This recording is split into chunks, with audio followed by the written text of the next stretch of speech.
เทียบ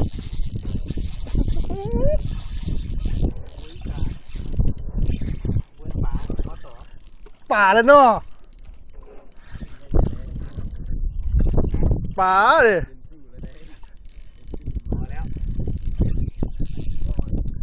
กำลังออกจากเงี้ยแหน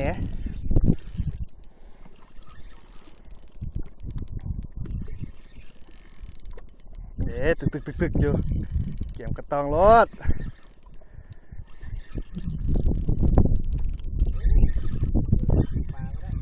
มัน3 ขีดนี่แหละปูปวดได้3 ขีดได้เครียดตั้งให้ถึงเบื้องเด้อ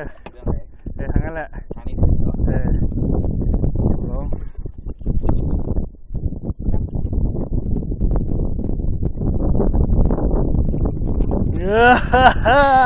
1 แต้มกินแม่ก่อนเห็นว่ามาแล้วตีซุ่ม1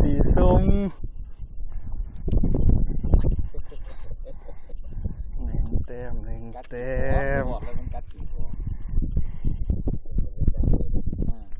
สีมันแจ้งเวลาสีทองมันลงสีขาวมันลงมันยังเหลืองครับสีขาวครับหน้ามันเหลืองประมาณครึ่งโลเนาะได้อยู่เนาะดูไหมสีนุกทำเงินไปถามแบบ โอ้ยคิปเปอร์นี่ก็ก้นลุ้นละโอ้ยนะคิปเปอร์แถมมาแต่ยงวาละคิปเปอร์นี่โอ้ยเดี๋ยวแล้วจับค่อยคืออ๋อเดี๋ยวนี่ผู้ชายวะ